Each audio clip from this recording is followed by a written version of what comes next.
Hello everybody, welcome back to another video. And today I wanted to talk about, continue talking about the people like me, people persons. I'm probably going to put that on the screen because it's difficult to understand exactly what I'm saying when I'm saying it. But a short recap, these are people who are people persons as long as the people that they encounter are like them, have similar ways of dealing with things, similar values, etc., etc. And today specifically, I wanted to talk about them, the PPLMPP, I guess, so I don't have to keep saying the entire thing out loud, in relation to mourning. And I don't mean the time of day, I mean the actual fact, processing, loss, etc. And this is also one of those times where the PPLMPP really shine, and then they reveal themselves, because if you have a way of dealing with mourning that does not match theirs,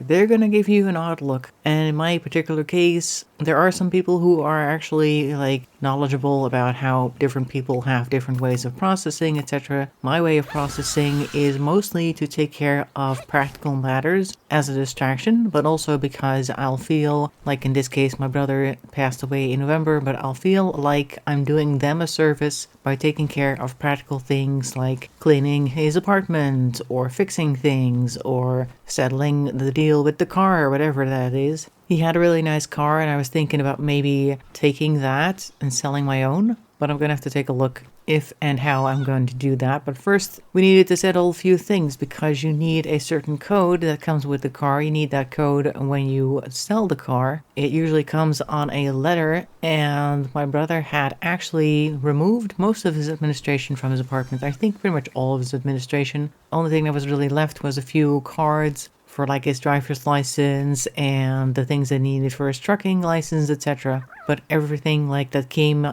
in the mail was just gone. I've looked all over the place, every cabinet, everything that I could think to look at or look in, it's gone. You can go ahead and suggest other places for me to look, but trust me, I've looked there, I've looked everywhere. Any place you can possibly think of, any section of the house where there is a little bit of space that somebody could shove a letter or something, any nook and cranny, I've looked in all the different places. But anyway, so I have to take care of that, etc. And there's just a couple of things that I need to do. I do have some people that are helping me with that. Well, one person in particular, because it's their company, that are doing the notary stuff and the legal stuff. But other things, like the things surrounding his apartment and his car, I'm mostly doing those because I'm actually here, boots on the ground, and they are further up north in the country, so they can't just come down every time something needs to be done. But like I said, I am somebody who deals with stress and loss, etc. by just going through the practical matters, making sure to do them as a service, but also as a distraction. And then the emotions come up later, like late at night, when there's nobody else around to see it, because I don't need anybody to see it, because I don't need people to worry, etc. It's just a flash of emotion that I'll just have to process for a couple of minutes, and then I can calm down and move on to something else. And that's going to continue, I think, for a year or so after every event. And I'm foreseeing that my mother's probably going to pass within the next 5 years, so probably I'll have to deal with that again in another couple of years, maybe sooner, maybe later, but it's definitely coming. So I'm going to be dealing with things like this for some time. And then I have somebody whose mourning response is much more open, much more visibly emotional. They may talk about the person that they've lost the entire time, or whatever it is that they may have lost. That's their way of processing, involving other people, and being generally very emotional and clearly mourning. And then somebody like that asks me about my process. Well, not directly about my process, but just they've heard about what's happened, and then I've lost two of my family members in 1 year. And then they come up and go, "Oh, how are you doing? I mean, it's been such a terrible year." And then they expect to see their response back rather than my casual, though not really casual, but more calm, "Well, yeah, I'm still dealing with this and that, and it's gonna take a while,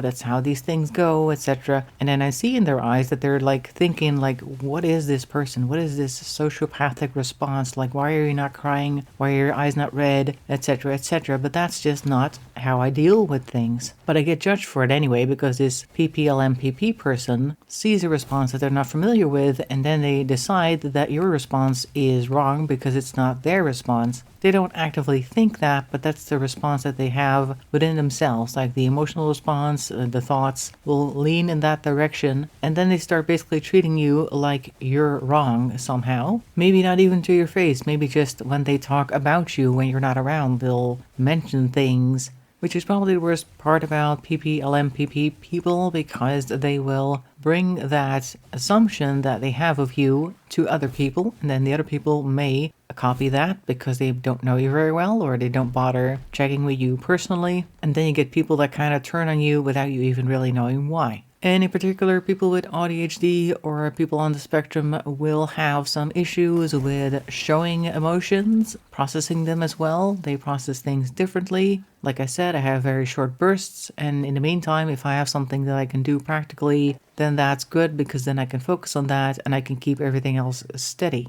Personally, knowing that other people tend to misjudge me, I also know that people have their own ways of dealing with things. And when a coworker loses somebody close to them and they decide they want to come back to work the day after the funeral, like they decide, they're not ordered, then I understand that, because I know people will deal with things differently and they probably deal with the emotions some other time, just like me basically. And some people really like to talk about their loved one that they lost and they need time to process it that way. That's fine. Other people may not even be able to come to work for the next month or so. That's just how they deal with things. And once you understand that, people become much less negative, I guess, in your eyes anyway, because you just know that people deal with things differently, and if they do something that you do not understand, then it's probably not because they're trying to bother you or anything like that. It's just their way of dealing with things. So now that I've spent some time saying dealing with things on repeat, I think I'm going to call it here actually, because I don't really need to say much more about it than that. Let me know in the comments how you feel about this topic. Do you have any PPLMPPs in your area that in particular are misinterpreting the things that you say and that you do? Let me know. In any case, thanks for listening and watching. I'll see you next time, and bye bye for now.